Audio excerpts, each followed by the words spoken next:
Bien, buenas tardes con todos. Una vez más estamos en Cátedra Judicial en todas nuestras conferencias de los días martes a las 5 de la tarde. En esta oportunidad tenemos una conferencia denominada El procedimiento administrativo en la actualidad. Nuestra expositora en esta oportunidad es la doctora Pamela Porcel Torre, quien es abogada por la Universidad Católica de Santa María de Arequipa, egresada de la Maestría de Derecho Registral y Notarial de la Universidad Andina del Cusco, y se está especializando, en razón de su trabajo y de su quehacer diario como abogada, en una especialista en Derecho Municipal y Administrativo. Anteriormente, Cátedra Judicial ya tuvo a bien de entrevistarla con todo este problema que se iba generando, con estas modificaciones a las normas administrativas que regulan los procedimientos administrativos ante distintas entidades estatales, lo cual genera muchos problemas y a veces nos genera una cierta desorientación. Bueno, al respecto, nuestra expositora nos va a hablar ahora sobre, una vez más, sobre cómo va el procedimiento administrativo en estos tiempos, que ya no le queremos llamar de pandemia, sino en estos tiempos que seguramente muchas cosas se han alterado al interior de muchas entidades públicas, la forma de solicitar, la forma de tramitar, la espera de la respuesta de la administración, etc. Bien, sin más preámbulo, vamos a dejar en el uso de la palabra a la doctora Pamela Porcel. Pamela, buenas tardes. Pamela, gracias por estar con nosotros y ya estás en el uso de la palabra. Voy a indicar para que puedas compartir pantalla. Un momentito, por favor. Y ya lo puedes hacer, Pamela. Buenas tardes. Gracias, doctor. Buenas tardes. Primero saludarlo, saludar a todos los asistentes y agradecerle también por la invitación y la oportunidad que siempre da a través de este espacio de Cátedra Judicial. Entiendo que quienes asisten a esta conferencia son abogados en ejercicio, estudiantes de Derecho, incluso profesionales de otras ramas, así que voy a procurar que sea una exposición entendible para todos. A ver, voy a compartir la pantalla.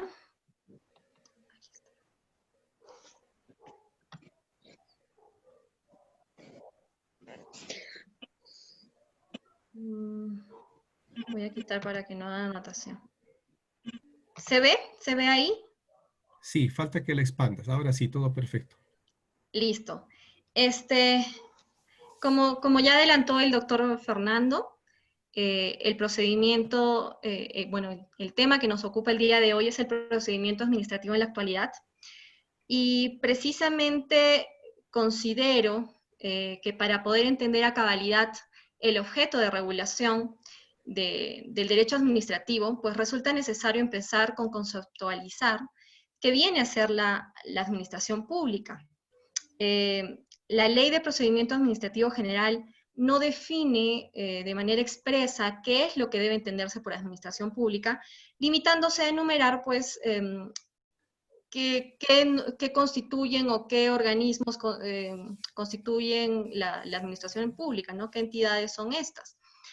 Entonces, bien, la función administrativa consiste en la concreción de los fines del poder, se emiten declaraciones de administración pública con efectos jurídicos individuales, a través, en este caso, de un procedimiento administrativo.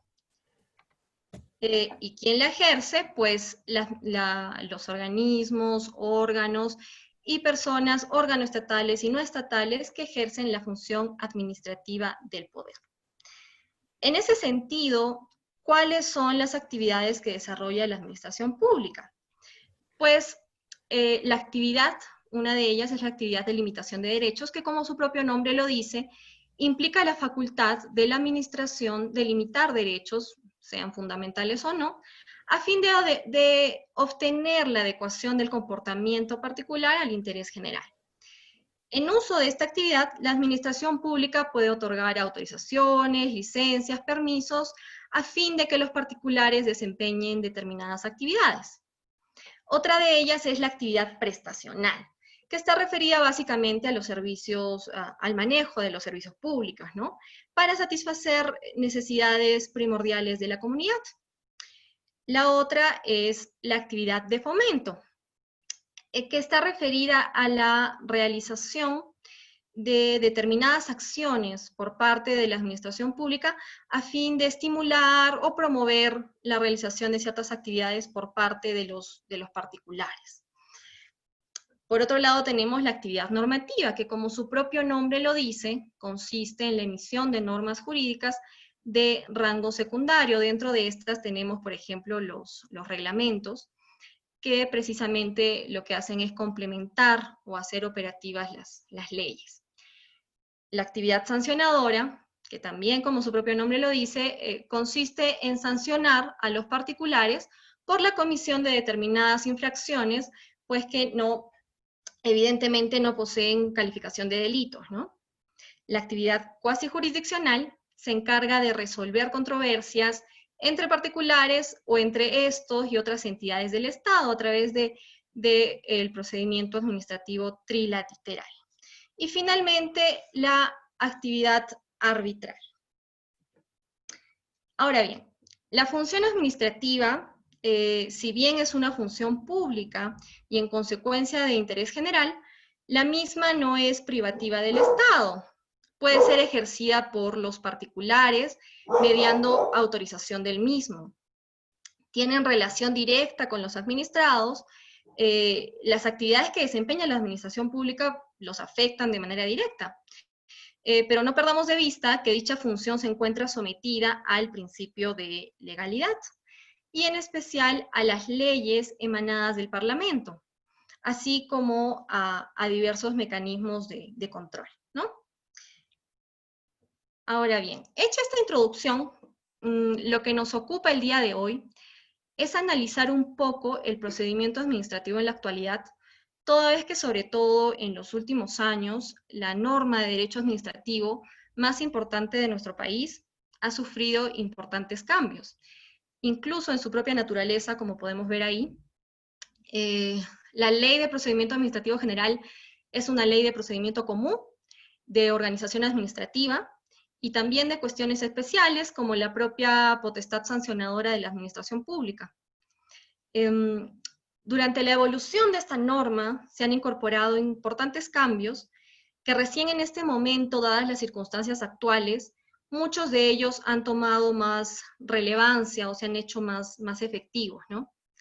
Por un lado, el decreto legislativo 1272, básicamente lo que buscaba era agilizar y optimizar los procedimientos administrativos que se realizaban en las distintas entidades públicas. Se modificaron distintas disposiciones de la Ley de Procedimiento Administrativo General y se derogó la Ley del Silencio Administrativo. Por su parte, el decreto legislativo 1452 instauró modificaciones referidas a ámbitos propios del procedimiento común, modificaciones puntuales a ámbitos organizativos y a cuestiones especiales referidas a la potestad sancionadora. Todo ello trajo consigo que se compendiaran estas normas, primero en un texto único ordenado del 2017, que luego fue derogado y reemplazado en el 2019 por el Decreto Supremo 004-2019-YUS. En este proceso evolutivo, como he mencionado, se introdujeron importantes cambios que hoy cobran mayor relevancia y que he seleccionado para esta exposición, que voy a pasar a mencionar y a desarrollar brevemente. Ya que acabamos de mencionar las actividades, el primer punto que voy a mencionar es que se incorporó la actividad administrativa de fiscalización como un conjunto de actos, diligencias, supervisión, control o inspección sobre el cumplimiento de las obligaciones, prohibiciones, tras limitaciones exigibles a los administrados. Solamente por ley o por decreto legislativo puede atribuirse la actividad de fiscalización a las entidades. Se incorporaron también nuevos principios, como el del ejercicio legítimo del poder. Este estableció límites dentro de las facultades o potestades que posee la autoridad administrativa, con la finalidad de evitar el abuso de poder. El siguiente principio fue el de responsabilidad.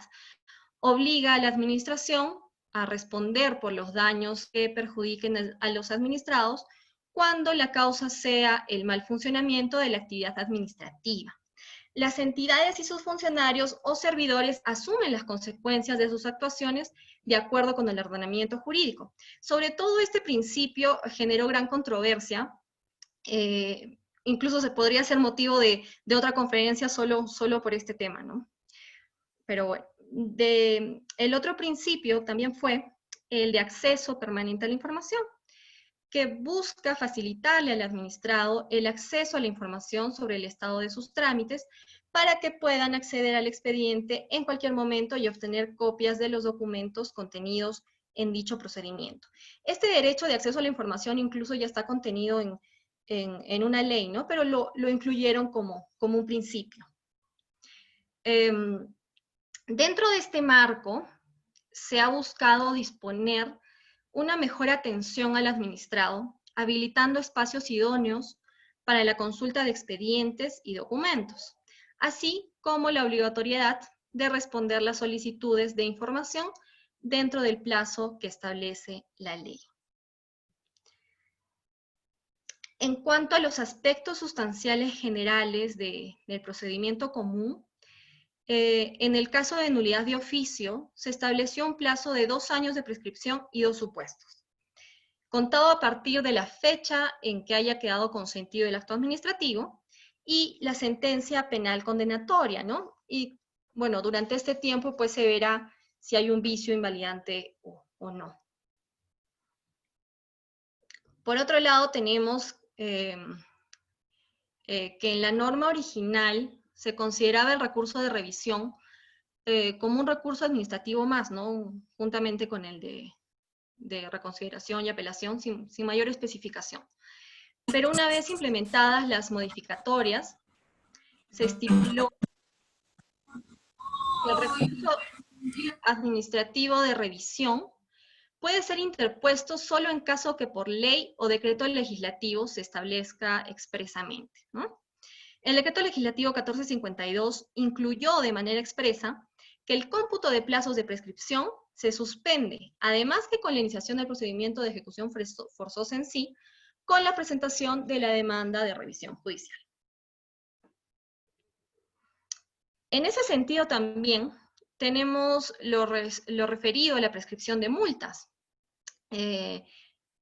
La prescripción respecto a la ejecutividad de este tipo de sanciones monetarias, si bien como sabemos la potestad sancionadora de la administración prescribe a los 4 años, sin embargo las últimas modificatorias establecieron que la facultad de la autoridad para exigir por la vía de ejecución forzada el pago de multas por la comisión de una infracción administrativa prescribe a los 2 años.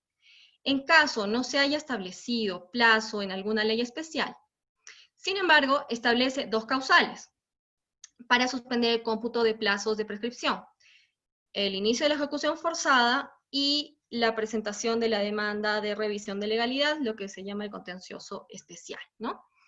Ha existido un amplio debate respecto a si estas causales son erradas o no, porque si bien este tipo de actos administrativos requieren de ejecución forzada, para que, como su propio nombre lo dice, a través de la acción del ejecutor coactivo, se terminen ejecutando, y podría suspenderse su ejecución dada la calidad de las mismas, se entró en una discusión de si esto constituiría o no una caducidad sancionadora, pero como sabemos, una cosa es la prescripción de la acción y otra es la extinción del derecho, ¿no? Sin embargo, creo que sí es importante tomar en cuenta que el procedimiento sancionador inicia con la imputación de cargos y termina con el acto administrativo final, ¿no? La instancia recursiva no es una continuación del procedimiento sancionador. Otro aspecto importante es que el decreto legislativo 1272 incorporó lo referido a la caducidad del procedimiento sancionador. Y el 1452 hizo algunas salvedades y modificaciones desde la propia denominación y concepto, aclaró que se trata de la caducidad administrativa del procedimiento sancionador y establece que el plazo para la caducidad de los procedimientos sancionadores iniciados de oficio es de 9 meses y prevé que podrá otorgarse una prórroga de 3 meses más. Además, aclara que la caducidad administrativa no aplica al procedimiento recursivo. Sin embargo, pese a que se aclaró el tema de prescripción y caducidad, se incluyeron dos elementos polémicos. Uno, el mantenimiento de las medidas preventivas, cautelares y correctivas, a pesar de que el procedimiento caducó. Aquí yo me pregunto, ¿se puede mantener si el objeto ha caducado? Bueno. Y dos, el mantenimiento de los medios probatorios de los procedimientos caducos. Estos vendrían a ser, pues, las actas de fiscalización y, bueno, todos los demás medios actuados. La ley dice que estos pueden ser reutilizados en un segundo procedimiento sancionador. Esto también es bastante discutible, ¿no? ¿Y dónde queda el principio no bis in idem? Bueno.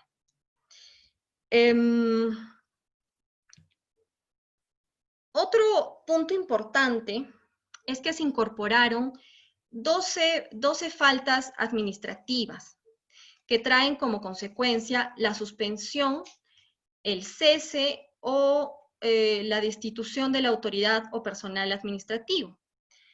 Algunos de los nuevos supuestos son no resolver dentro del plazo establecido para cada procedimiento administrativo de manera negligente o injustificada, desconocer la aplicación de la aprobación automática o silencio positivo obtenido por el administrado ante la propia u otra entidad administrativa, e incumplir con los criterios, procedimientos y metodologías para la determinación de los costos de los procedimientos o servicios administrativos y cobrar montos de derecho de tramitación por encima de una UIT sin contar con autorización previa.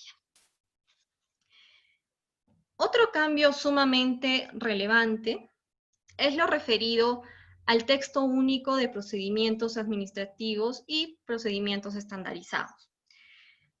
Los TUPA son elementos de sistematización y acercamiento a los usuarios. Los últimos cambios han intentado introducir procedimientos estandarizados planteados por la PCM para poder al menos en rubros generales tener procedimientos que sean similares en toda la administración pública. De cualquier modo, creo que se deberían respetar las autonomías constitucionalmente otorgadas a las administraciones descentralizadas. Al plantear paridad también se debe dar un espacio para que determinados procedimientos estandarizados también puedan tener rubros distintos, ¿no? Pero bueno, eso es más una opinión personal. Por favor, apaguen sus micros por ahí, estoy teniendo algo de interferencia. Se dispuso la inclusión de nuevos datos en los TUPA, como las sedes de atención para el procedimiento, medios de pago, ahora por ejemplo se puede pagar con tarjeta, datos de contacto de los funcionarios, y algunos otros elementos que permitan mejorar la relación entre la administración y los ciudadanos. Esto creo que es sumamente importante y ahora en estas circunstancias está tomando aún más relevancia, porque se ha evidenciado cuán cerca estaba la administración de los ciudadanos, ¿no? Se ha potenciado también las plataformas digitales para la aprobación y difusión de TUPAs, reiterando pues de este modo la importancia de la reforma digital. Ahora bien, las entidades administrativas que no cumplan con aprobar su TUPA o que lo tengan incompleto respecto a los procedimientos de aprobación automática o que se encuentren sujetos a silencio administrativo positivo, los administrados quedan liberados de la exigencia de iniciar este procedimiento para obtener la autorización previa. Aquí creo que se presenta un problema jurídico que merece un análisis más amplio, porque el procedimiento administrativo siempre es una garantía, no solo para el administrado, sino también frente a terceros, porque hay ciertas autorizaciones administrativas que en sus efectos generan consecuencias a terceros. Por ejemplo, el permiso para la fabricación de pirotécnicos, donde no está permitido por la zonificación, en su TUPA no lo regulan, pero sí puede tener una afectación a terceros. Entonces, no es tan sencillo, ¿no? O sea, creo que van a tener que seguir implementando mejor las regulaciones para que se circunscriba determinadas autorizaciones o permisos, ¿no? Otro detalle importante que a veces el administrado le resta importancia es que el procedimiento actual dispuso que dentro de la fiscalización posterior, aquellos administrados que presenten declaraciones o informaciones falsas o fraudulentas serán incluidos en una lista pública denominada Central de Riesgo Administrativo. Existe incluso ya una plataforma desde el 2007, 2008, que como ahí la ven, está también el manual, pero la verdad es que no se usa del todo.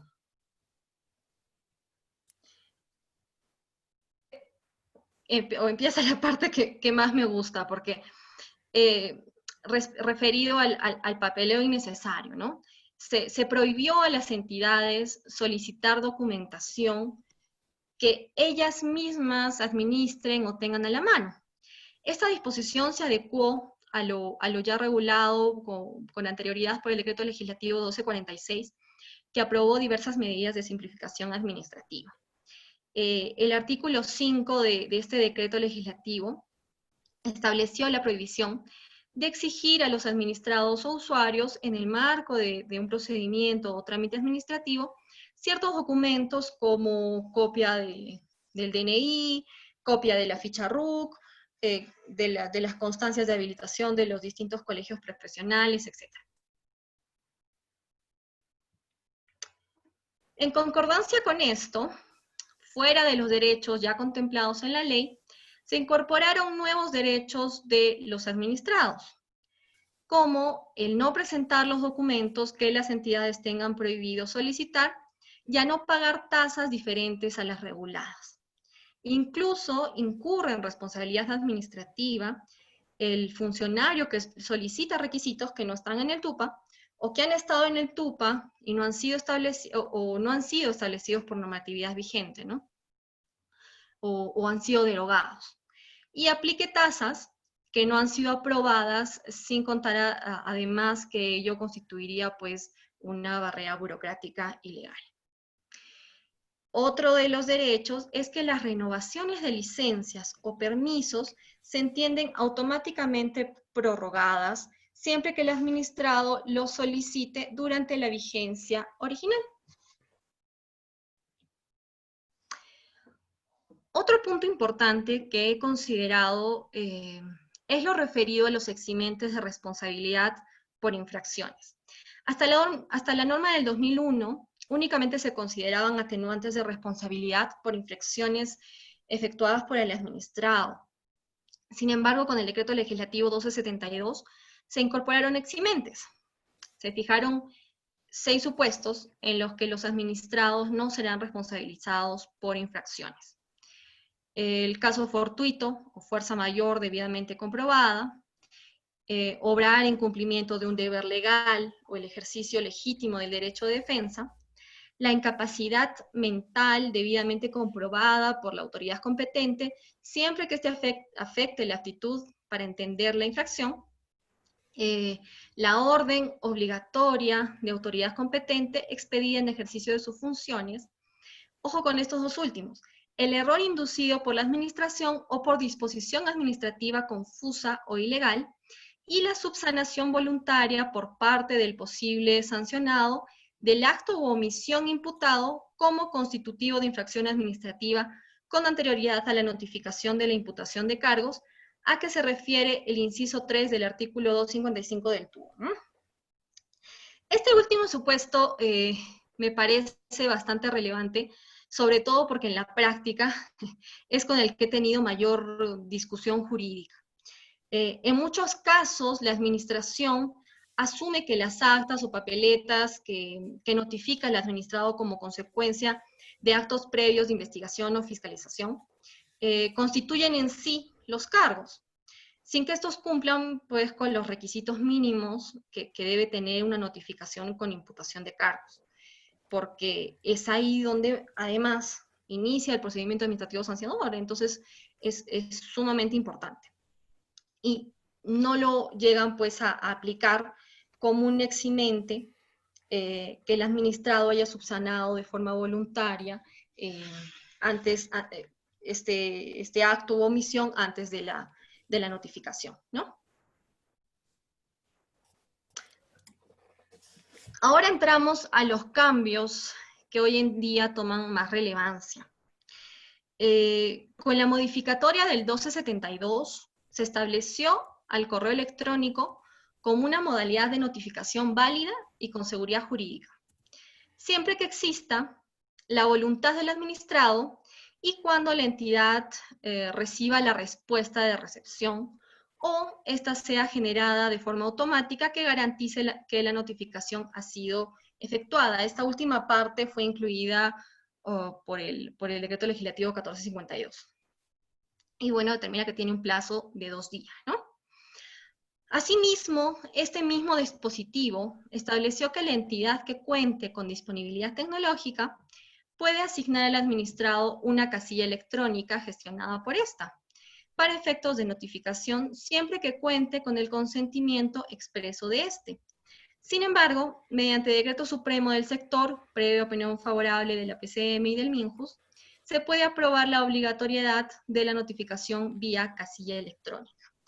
Un ejemplo claro de este tipo de casillas es pues el SINOE del Poder Judicial, ¿no? Que está regulada por la norma de su sector.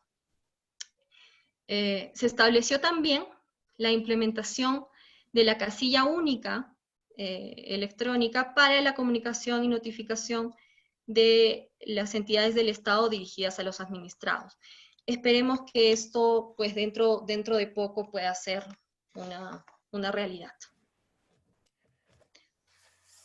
Se dispuso también la incorporación del procedimiento administrativo electrónico, sin perjuicio del uso de los medios físicos tradicionales. Fuera de que se estableció que debe contener todos los documentos presentados y respetar todos los principios, derechos y garantías del debido procedimiento, estableció que los actos administrativos realizados a través del medio electrónico poseen la misma validez y eficacia jurídica que los actos realizados por medios físicos tradicionales. Cuando se instauró esto, se veía con lejanía que fuera posible contar con un sistema que permita el manejo de este tipo de notificación y comunicación con el usuario, así como la propia creación de los expedientes electrónicos, ¿no? Se pensaba que seguiría siendo letra muerta, pese a que por primera vez se tiene una regulación mucho más consistente sobre este tema. Y hasta hace poco no había avanzado mucho, la verdad. Un ejemplo claro de esto son las municipalidades, ¿no? Sin embargo, recientemente, en una municipalidad distrital, donde tramité un par de licencias de funcionamiento durante este estado de emergencia, ya pude hacer el seguimiento de mi expediente electrónico, la licencia se expidió también de forma digital, teniendo pleno valor. En ella encontraba un código QR que podía ser escaneado para verificar su validez. Entonces ya estamos avanzando.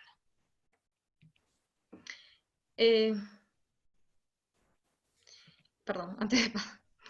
El decreto legislativo 1452 hace una importante aclaración y conceptualización de qué es o de qué consta el expediente electrónico.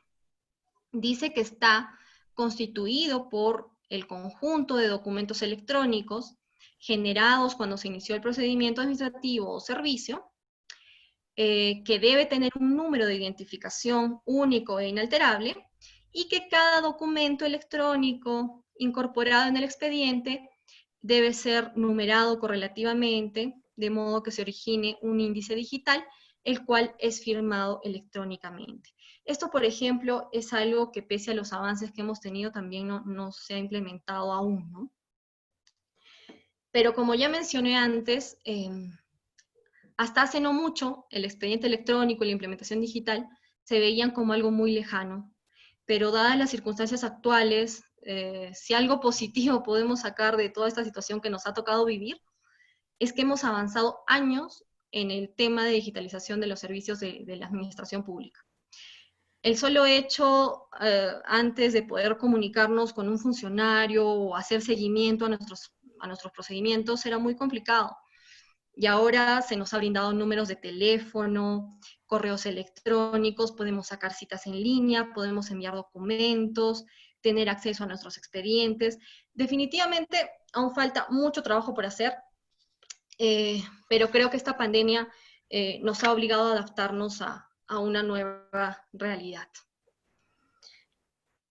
Y ahora sí, aquí creo que cabe mencionar el caso de SUNAT, que es una de las pocas entidades que desde hace ya algún tiempo ha venido implementando ciertas medidas como la ampliación de horarios, mejoró su plataforma, para que uno pueda hacer el seguimiento de su trámite, e incluso ver sus esquelas en línea, se puede pagar con tarjeta, también tienen una app que los usuarios pueden descargar en sus celulares. Entonces creo que hizo un trabajo importante para la implementación de estas medidas.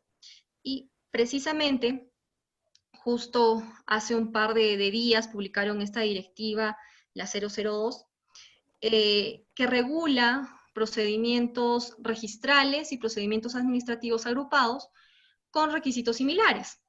Eh, Se han modificado también los reglamentos de inscripción de registro de personas jurídicas, de predios, de propiedad vehicular, precisamente tomando en cuenta lo que hemos venido señalando, ¿no? Ya que estamos hablando de este tema, aquí vamos a hacer un paréntesis ya para ir concluyendo, porque los procedimientos administrativos parece que también han entrado en cuarentena, ¿no? Eh, Desde la declaratoria del estado de emergencia nacional con el 080 y con la posterior disposición del aislamiento social obligatorio, la cuarentena, que se prorrogaron varias veces con varios decretos supremos que ya no he enumerado, pero el decreto de urgencia 026-2020 es el primero que dispuso la suspensión por 30 días hábiles del cómputo de los plazos de tramitación, limitando, sin embargo, dicha suspensión a los procedimientos administrativos sujetos a silencio positivo y negativo que se encontraban en trámite desde su entrada en vigencia, con excepción de los que ya tenían un pronunciamiento y solo estaba pendiente la notificación a los administrados. Luego, el decreto de urgencia 029-2020 dictó medidas complementarias para subsanar de algún modo lo dispuesto por el anterior decreto de urgencia e incluyó en la suspensión procedimientos de cualquier índole, incluso los regulados por leyes y disposiciones especiales que se encuentran sujetos a plazo que se tramiten en entidades del sector público. Luego se publicaron 3 decretos más que dispusieron la prórroga del plazo de suspensión del cómputo de plazos, y este último, el 087, corrigió omisiones, extendiendo la suspensión de manera general, como en realidad debió ser desde el principio, a todo tipo de procedimiento administrativo. ¿Mm? Entonces, aquí empezaron los primeros problemas de cómputo de plazos, porque se supone que una vez cumplido el plazo de suspensión, se reiniciaban plazos, pero como estos se iban prorrogando, y como hemos visto ni siquiera de forma clara, entonces los principales problemas que se pueden identificar son que puede que haya que la suspensión general. Pamela, un ratito, Pamela. ¿Hay alguien con el micro prendido? Un momentito, Pamelita. Parece que sí. Ya, Pamela, disculpa. Ya, puedes continuar, Pamela. Continuamos. Ok. Entonces, estaba señalando los problemas que se habían planteado a raíz de esta situación, ¿no?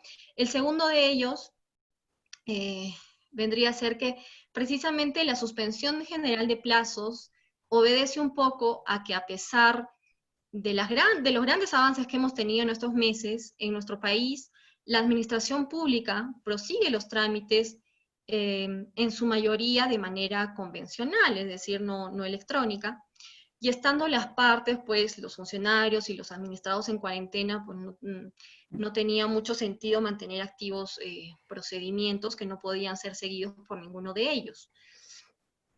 Y el tercer problema que podemos identificar es que si se levantan plazos, quiere decir que el administrado debería tener el acceso a los expedientes administrativos vía electrónica. Y eso no solo no se da en muchos casos, sino que no es posible dadas las distintas realidades que tenemos, ¿no? Pero, ¿qué es lo que ha sucedido?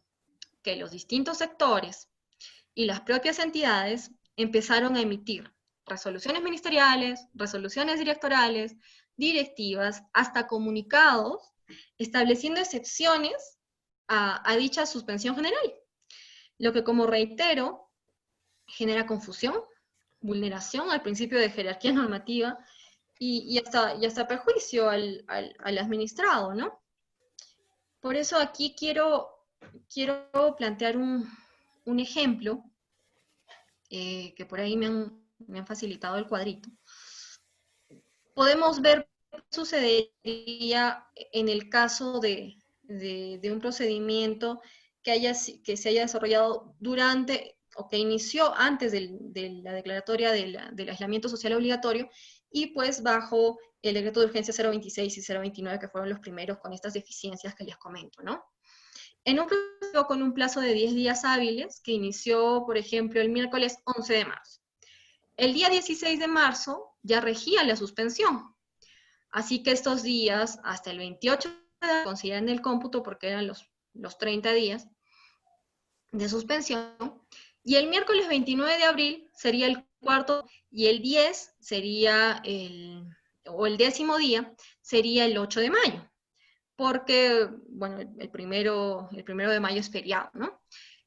Con la norma no se suspendieron los plazos de procedimiento iniciados de oficio por las entidades administrativas, como les decía, ¿no? Es el caso de procedimientos sancionadores, por ejemplo, para la presentación de descargos, de impugnaciones. Tampoco los plazos de obligaciones, ¿no? No necesariamente vinculados a un procedimiento administrativo, por ejemplo, las solicitudes de información. Tampoco incluyó a gobiernos regionales, gobiernos locales, poder legislativo y otras entidades como Jurado Nacional de Elecciones, Tribunal Constitucional. Entonces, como hemos visto, si bien el siguiente decreto de urgencia, el 029, intenta subsanar las deficiencias, aplica directamente al cómputo de plazos del 026. Entonces, ¿eso qué quiere decir? Que algunos plazos estarán regidos por el 026 y otros por el 029, al menos en esta primera parte creo que vamos a tener problemas, ¿no?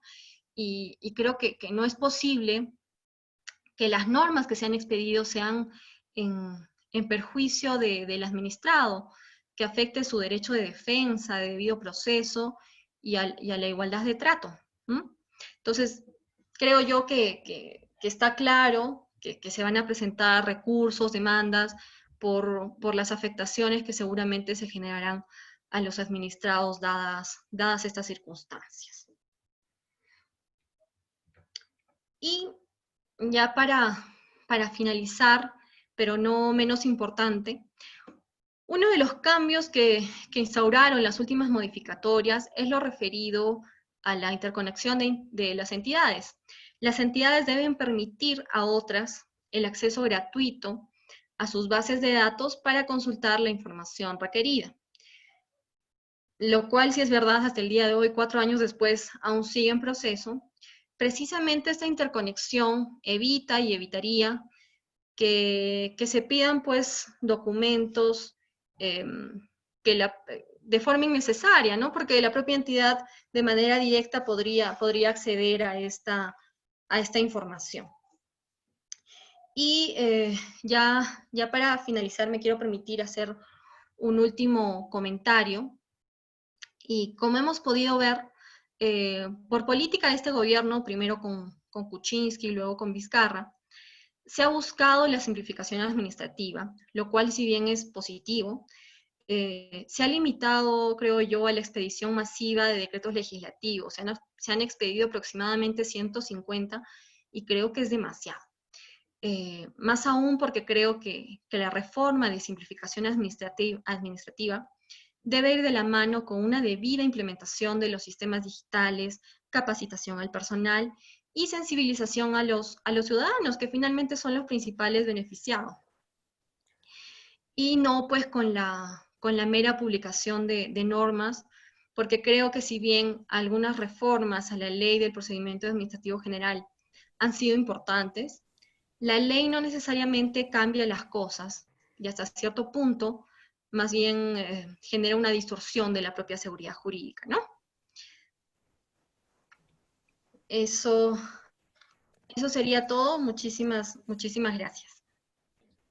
Gracias, Pamelita. Si pudieses dejar de compartir para Sí. ver si hay preguntas. Me parece que ha levantado la mano una participante. Gloria. Gloria levantó la mano. ¿Desea preguntar algo?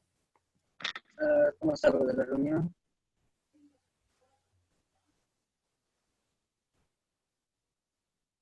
Ah, creo que no. Bien, entonces, la participante Lidia. Lidia tiene una pregunta. Lía, ¿no? Sí, buenas tardes. Sí, le escuchamos, le escuchamos. Ok, gracias. Si un proceso administrativo, en este caso, si estaría buscando una nulidad, digamos, de un documento administrativo emitido por una municipalidad, inició antes de la declaratoria del estado de emergencia, ¿puede continuarse este proceso de manera electrónica? Pamela, tu micro, tu micro. Sí, perdón. Sí, buenas tardes, Lía, ¿verdad? Sí, efectivamente, lo que se ha venido haciendo y cada sector, como decía, incluso las propias entidades han ido sacando su propia normativa. Y sí habría que ver un poco el caso especial, como decía, posiblemente va a haber ahí una vulneración con el tema de plazos, pero no tendría que ser el caso del administrado y no tendría por qué haber una limitación de que ahora pueda continuar posiblemente el procedimiento de manera virtual, ¿no? Varias municipalidades han aperturado también sus mesas de partes virtuales, entonces lo único que habría que hacer sería pues fijar el domicilio o la dirección electrónica para la debida notificación de las comunicaciones, ¿no? Entonces sí sería perfectamente viable. Gracias. Gracias, Pamela. ¿Alguna otra pregunta del público? Carol, Doctor te Fernando, escuchamos. Pedrito, un favor. La participante Carol levantó la mano un poquito antes. no está bien, adelante, adelante. Carol, te Bien. escuchamos.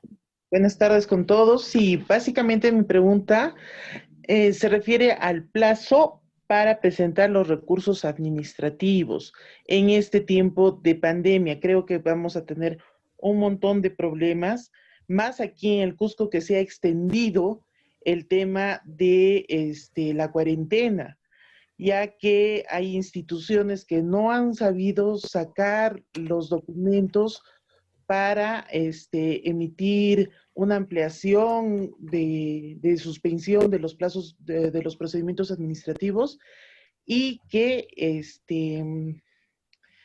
se le estaría restringiendo el derecho de defensa de los administrados.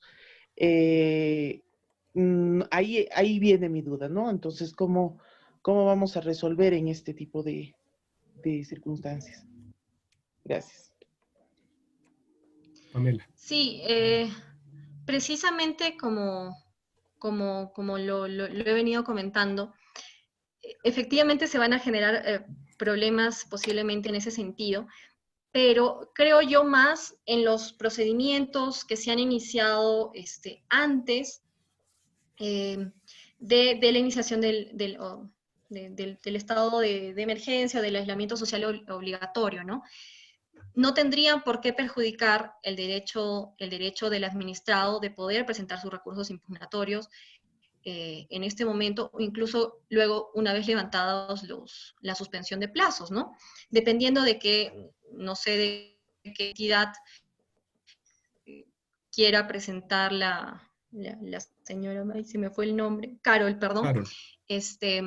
Dependiendo de cuál sea la entidad, pero tendría que ser, reitero, en beneficio del administrado.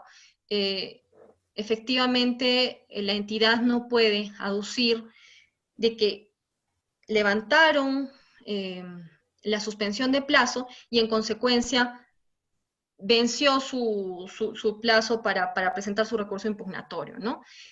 Creo que ahí se va a tener que seguir un poco la lógica y el respeto de los principios fundamentales.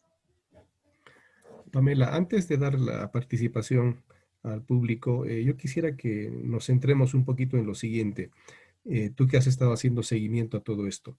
La suspensión de plazos la decretó el gobierno central y cuando la decreta la hace respecto solo de los procedimientos de la administración central, vamos a decir así, o también esa suspensión implicaba la suspensión de los plazos ante los gobiernos regionales, ante los gobiernos locales, o es que estos, gobierno regional y local, tenían una cierta autonomía para hacer lo propio.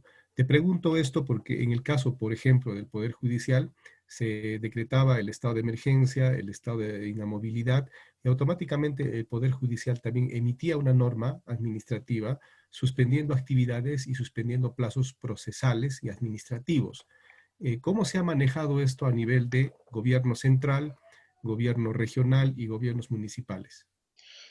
Claro, como decía, la primera norma de este decreto de urgencia, el 026, que fue justo del 15 de marzo, o sea, apenas empezó todo, no incluía gobiernos regionales, locales y este tipo de entidades, y es recién el decreto, el decreto de urgencia, el 029, hace algunas modificaciones, que fue el 20 de marzo, y luego, recién el decreto supremo 087, que fue el 20 de mayo, hace la salvedad o la aclaración de que esto incluía todo tipo de procedimientos. Entonces, un poco que por ahí iba mi crítica o mi preocupación en la parte final de la exposición, de que efectivamente se va a presentar problemas en ese cómputo de plazos, porque van a haber procedimientos que han iniciado antes, que van a tener un cómputo de plazos distinto dependiendo en qué entidad se trate, si estaban incluidos en el decreto de urgencia inicial, y luego en el siguiente, y luego ya de forma general en el último, que es el 087, ¿no? Ahora, ¿tú consideras de que cada entidad podría regular esto, digamos, el gobierno regional y el gobierno municipal? Porque supongo que los procedimientos que se siguen ante estas entidades tienen muchas particularidades y peculiaridades, ¿no? Y determinados estados, sobre todo, que no pueden caer dentro del marco de una generalidad. Entonces, ¿las municipalidades y los gobiernos regionales están haciendo lo propio respecto de plazos o no? Sí, sí lo han venido haciendo y que como he comentado lo han hecho a través de distintos tipos de normas, hasta en comunicados, acuerdos, la verdad que para mí ha sido sorprendente. Y yo creo que sí es posible, siempre y cuando y en la medida de que no vulneren pues el principio de jerarquía normativa, ¿no? Porque como reitero, justo las preguntas que hacían aquí las participantes va en ese sentido, a que como administrados ellos no se vean perjudicados en sus derechos, ¿no? Y creo que en la medida de que respeten el principio de jerarquía normativa, los distintos sectores y entidades tienen efectivamente la libertad de emitir distintas normas, pero no lo pueden hacer pues a través de un acuerdo, de un comunicado, sin mayor normativa, ¿no? O sea, a través de resoluciones ministeriales, directorales, pero de forma más concreta, ordenada y respetando todos estos principios, ¿no? Gracias, Pam. Doctor Pedrito, doctor Pedro Álvarez. Doctor Pedro. Ya, ok, doctor, muchas gracias. Buenas tardes. Gracias, buenas tardes, Fernando. Felicitaciones, doctora Pamela. Veo que cátedra también se va renovando y eso es importante. Va rejuveneciendo siempre en el tiempo. Me voy a quedar con la última, con una frase que he anotado de la colega Pamela Porcel, que dice: creo que esta pandemia nos ha obligado al uso de las herramientas tecnológicas, a apresurar esto. Efectivamente, yo creo que coincido plenamente. Nosotros en el Poder Judicial tenemos el expediente judicial electrónico, SINOE, las casillas electrónicas, mesa de partes electrónica, la plataforma virtual Google Meet, con la que estamos trabajando y haciendo las audiencias todos los días con reos, sin reos en cárcel, incidentes en procesos principales. A través de la Academia de la Magistratura estamos en Blackboard, pizarra negra, ahora con este Zoom. Entonces creo que esto pese a todas las inclemencias que puede haber traído el coronavirus, también hay que ver siempre de las crisis lo positivo. Yo había escuchado una ponencia en un programa de radioprogramas para esto para que no todos tengamos hartos correos electrónicos o hartas casillas electrónicas, para ir cohesionando, simplificando. Había propuesto este caballero de que así como todos tenemos un DNI y los niños ahora con la modernidad desde que nacen tienen su DNI, él había propuesto de que todos tengamos un solo correo. Por ejemplo, en mi caso, Pedro Álvarez, DNI 29414251 @perú.com. Ahí, con esa dirección electrónica, puedo yo actuar en la administración pública, en los poderes del Estado, y podemos tener una única identificación para los actos formales, los trámites administrativos, los trámites judiciales, fiscales, policiales, los que correspondan. ¿Qué le parecería, doctora Pamela, unificar en esta forma? Sí, sí, doctor.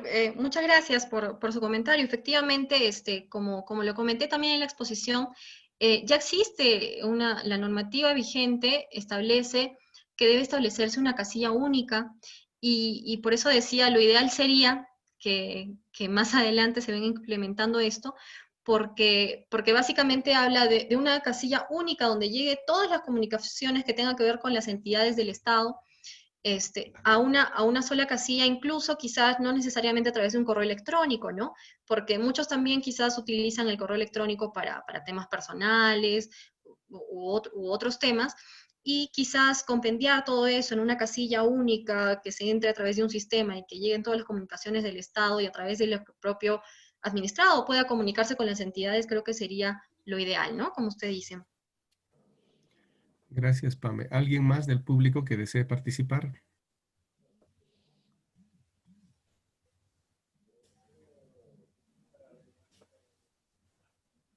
Bueno, mientras se Hola, anima... hola. ¿Aló? Sí, sí, le Aló. escuchamos, le escuchamos.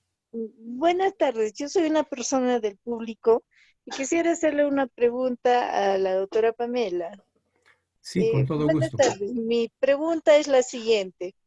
Eh, ¿Cómo sería en el caso de los certificados de defensa civil, que a muchos en realidad se nos ha vencido y ahora con el estado de emergencia que estamos viviendo, se nos venció? Entonces, ¿cómo podemos solucionar en este caso? Gracias. Gracias por la pregunta, y mi tocaya. Sí, los certificados de defensa civil que se conocen comúnmente son los certificados de ITSE.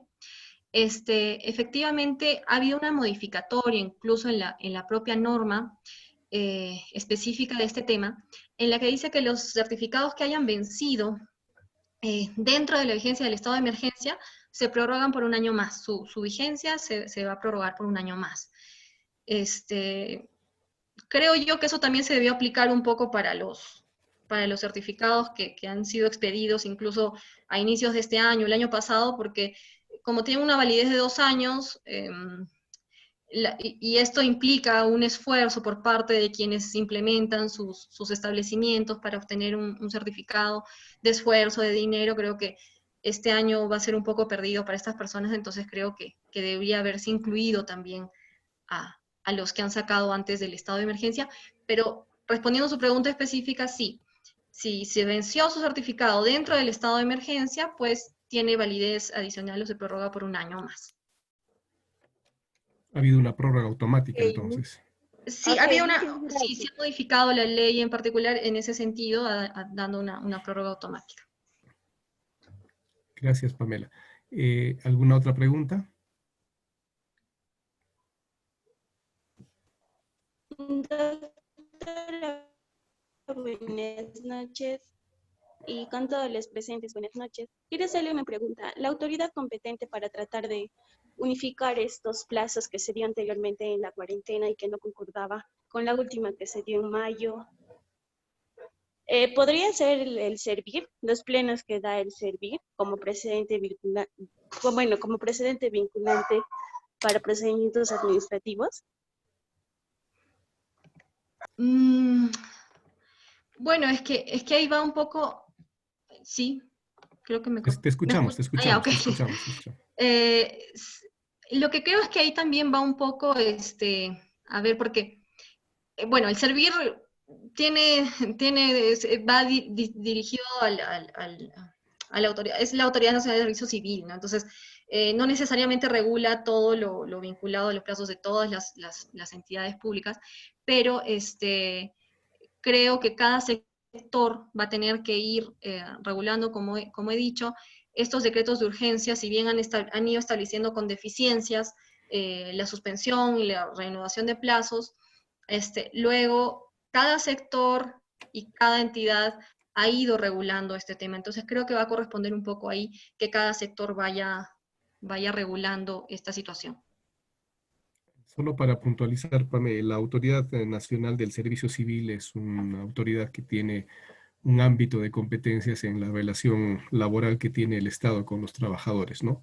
Y bueno, pues si hay algunos procedimientos seguramente administrativos que generalmente Claro, son claro, exacto. Va a quedar... de los empleados frente a esta autoridad, podría ser también ante el Tribunal del Servicio Civil, seguramente podrían tener competencia en ese ámbito, ¿no? Pero no con carácter En su general para sector, todo, exacto, claro. el ámbito de aplicación, sí, solo para puntualizar. ¿Alguien más que desee preguntar? En realidad, Pame, lo que pasa es que la ley del procedimiento administrativo general tiene sus propias disposiciones sobre plazos, sobre interrupción, sobre suspensión, así como el Código Civil tiene lo suyo, ¿no? Respecto de plazos y causales de interrupción y de suspensión. Entonces, por regla general, si bien sabemos perfectamente que los plazos se determinan por ley, ¿no? Las causales de suspensión y de interrupción también debieran fijarse por ley, por una cuestión de coherencia, y de hecho es así. Pero como hemos visto, y como lo has expuesto, hay una problemática, pues, ¿no? De que muchas entidades con otras disposiciones empiezan a, digamos, a Levantar. tomar decisiones respecto del decurso, del tiempo, que tiene el efecto, pues, de muchas veces hacer perder derechos o hacer perder la posibilidad de poder reclamar, ¿no? Entonces, desde ese punto de vista, si nosotros nos ponemos a pensar desde que hubo una inamovilidad social, por ejemplo, muy rígida a partir del 13 de marzo, si mal no recuerdo. Entonces, era obvio que, por ejemplo, el Poder Judicial no iba a trabajar. O sea, por la inamovilidad no se iban a poder presentar recursos, demandas, etc. Entonces, no era necesario en realidad una norma administrativa de parte del Poder Judicial, sino la aplicación simplemente de las causales de suspensión, de interrupción que estaban establecidas en el Código Procesal Civil, en el Código Civil, para regular el tema, ¿no? Entonces, de repente sí sería un poco más ordenado, pero los mismos usuarios a veces esperan que las entidades emitan normas especiales para poderse guiar sobre ellas, ¿no? Entonces, eso genera lo que tú has anotado, que muchas entidades han emitido disposiciones en ese sentido, ¿no? Bien, ¿alguna otra pregunta del público, por favor? Bien. Bien, Pamela, creo que no hay más preguntas del público. En todo caso, nosotros te agradecemos, Pamela, tu tiempo por habernos instruido sobre este tema del estado actual de los procesos administrativos frente a estos tiempos que estamos viviendo. Y te dejo en el uso de la palabra para despedirte del público. Gracias, doctor. Gracias nuevamente a agradecerle por este espacio y igualmente a todos por la asistencia y la deferencia.